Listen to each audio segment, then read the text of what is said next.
Hi, we are here today at Doc 1 and we will talk about books that inspire little girls and tell something about role models for girls. And we have here Barbara Janisławska, she's a psychologist. Hello. We have here wonderful Ida. Hi. And we have got Bartek. What is your job title? Installation manager. Rubber Girls om pigerne, som os og om deres arbejde. Vi har to bøger om Rubber Girls. Og de er her. Min far holder dem. Rubber Girls er det bog med pigerne, der er kun piger. De her bøger var gode og spændende og sjov og lidt hyggeligt. Lidt uhyggeligt. Ja, fordi der har været mange sådan vojner. Krig? Fordi der har været også krig og sådan noget. Yes, it's a book. The book is showing different women, known women or famous women, and also those one who are not that famous but maybe should be. We can say that Rebel Girls are now a classic book. There are two different parts because the part one of the book was such a success that they quickly made another one. But it also shows that there are a lot of women that we can talk about, that we haven't heard a story about, that we should know about and tell our daughters and sons about. Well, they show different role models, I think. They show that women are and their lifestyles and their work and what they have been doing in their lives can be very different. So, of course, it shows women who achieved something, but every woman shown in a book achieved it in a different way. So I think it's very important that it shows that you can do a lot of things and that it's not only one role model. It can be various things that you can do in your life. And this is something that is, for me, the most important thing that those books has to say. That you are not stuck with one lifestyle or one way to live your life. Because it shows women from different times, from different professionals, from with different experiences, from different families, and how they reached something they wanted to reach. Sometimes it was a little unpleasant to read, to hear about those stories because it's a real life stories. So it was also about war or bad experience of women that were described. One side shows is a story about the woman that is described, and on the other side there is an illustration. The illustrations are also made by different female illustrators. So you can see that everyone is in a different style.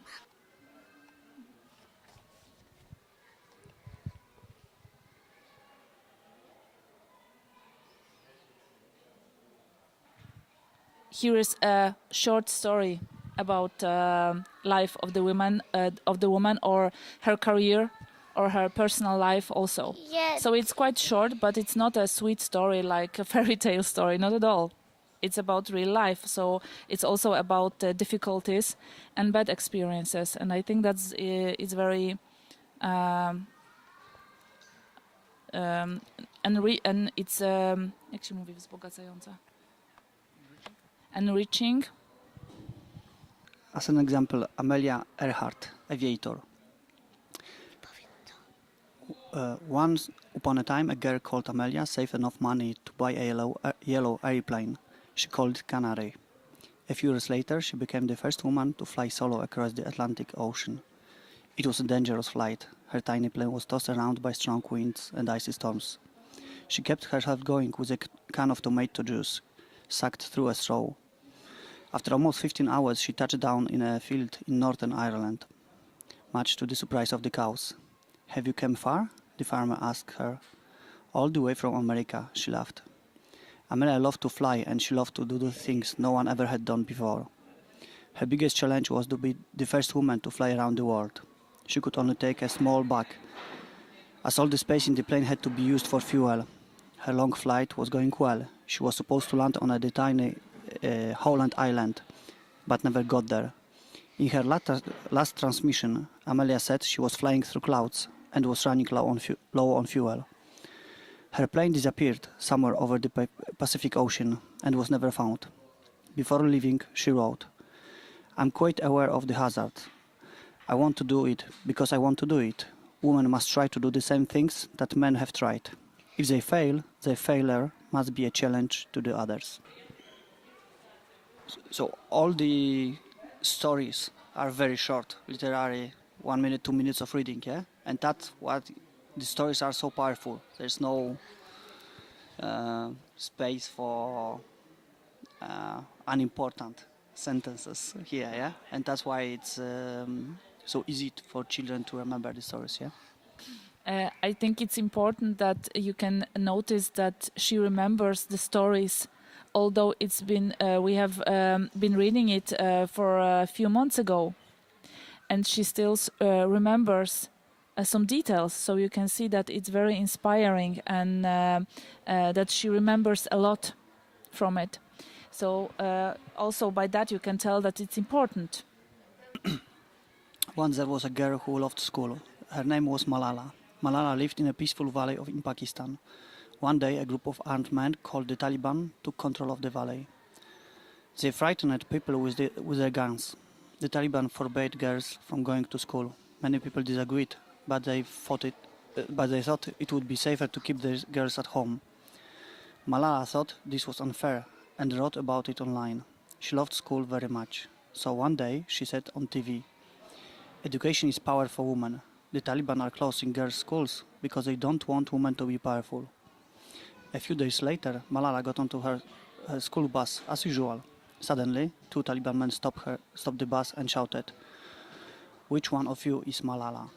When her friends looked at her, the men fired their guns, hitting her in the head. Malala was rushed to hospital, and she did not die. Thousands of children sent her get well cards, and she recovered faster than anyone could have imagined. "They thought bullets would silence us, but they failed," she said. "Let us pick up our books and our pens. They are our most powerful weapons. One child, one teacher, one book, and one pen can change the world." Malala is the youngest person ever to receive the Nobel Peace Prize.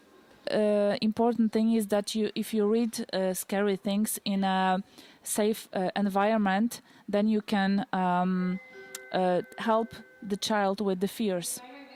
So it's very important actually to read real life stories or sometimes kind of scary stories, because then you can give a child some comfort while reading it. So we can also control a little bit the situation and ask the child questions, talk about it, and in that way we can make it safer. We can comfort children by reading it in a safety environment with us, when they can ask us questions, to talk about their fears. So we are not making some subjects things that we cannot talk about. So it's very important to show real life in those stories, also in fairy tales. And as we can remember, the old fairy tales were really scary, sometimes more scary than the reality. So it's not new, and I think we're coming back to some good traditions with stories like that. And as you can see, they all start with a traditional beginning, like once upon a time, but then the story goes totally different. It's not about princesses, but it's about real women.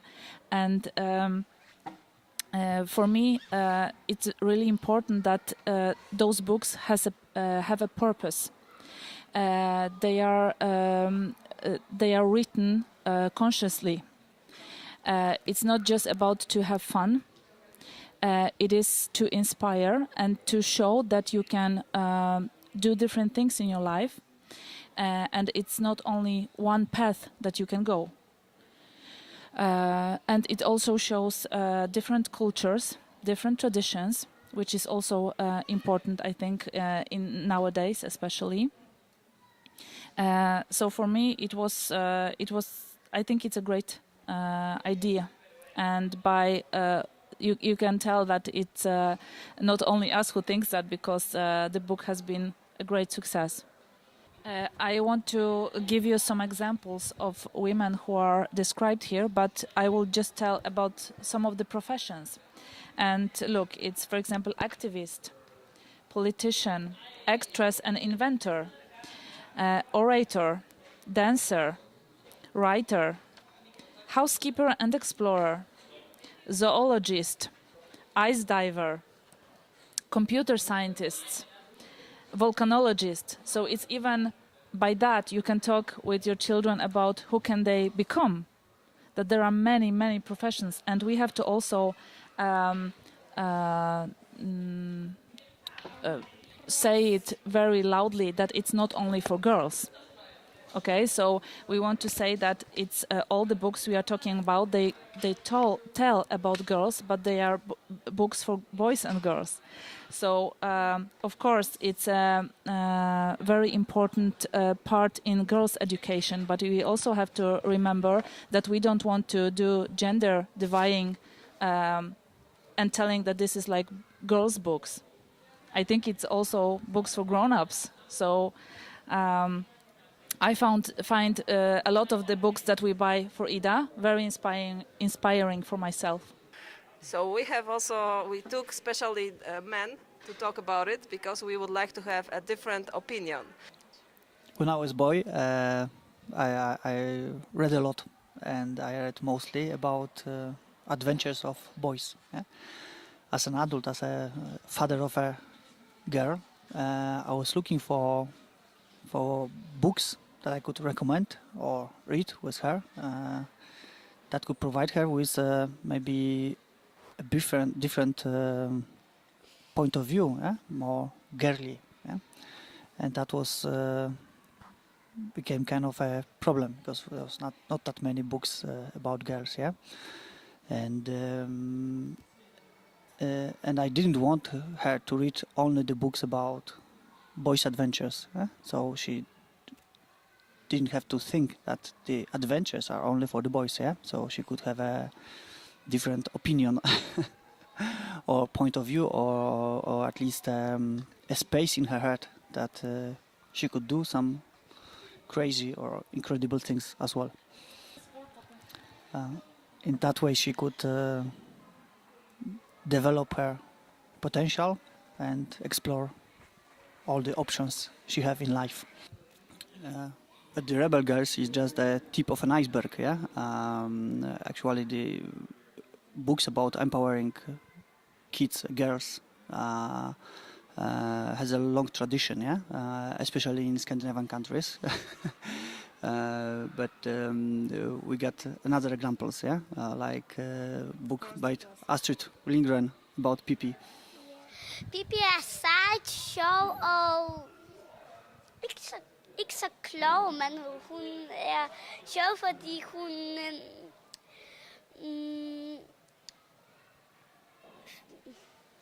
finder nogle mærkelige historier, og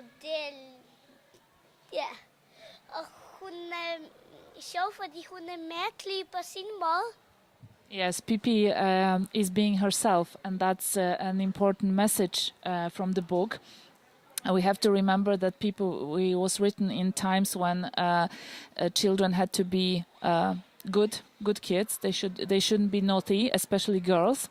And Pippi was showing something different. She's showing kids how to be active, how to be themselves, despite that somebody tells you not to be. So it encourages children to be themselves no matter what. And also to be active, to discover the world. Also not to be afraid, or even if you are afraid, then to show courage, to try to show courage. So you don't have to be like Pippi, but you should be yourself. And it's good to be yourself. I think it's a nice message that it's okay that you are the way you are. And it's also, the book also enhances children's rights. Which is still an important topic. When we are living in a safe world, it's easy to forget that it's not a long time ago since it became kind of a normal thing. That we respect also children's boundaries and children's rights. So, like Ida was saying, Pippi is different. She's not like the other kids.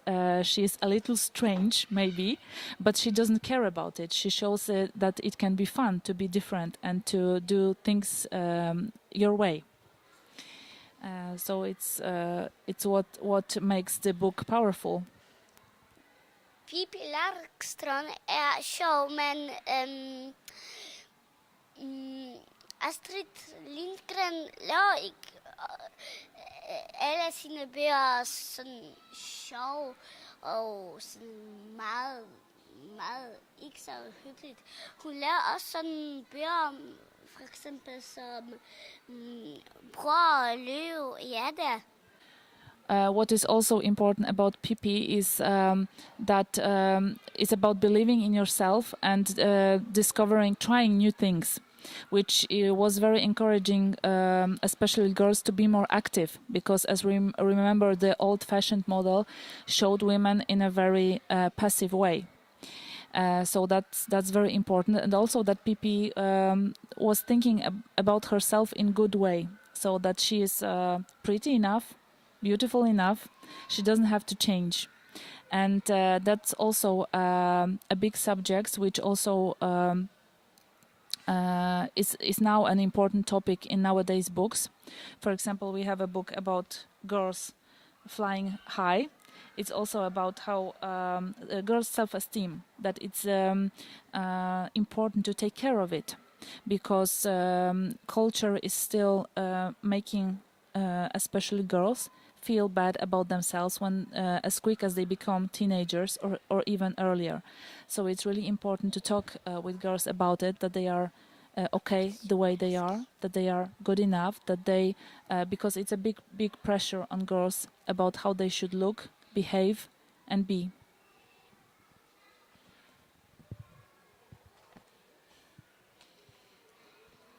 So actually this is a book about 3 girls that are unable to fly because bad self-esteem is putting stones in their shoes. So they are starting to feel heavier and heavier, and they cannot fly anymore to the places or experiences that they want to. And we have also books that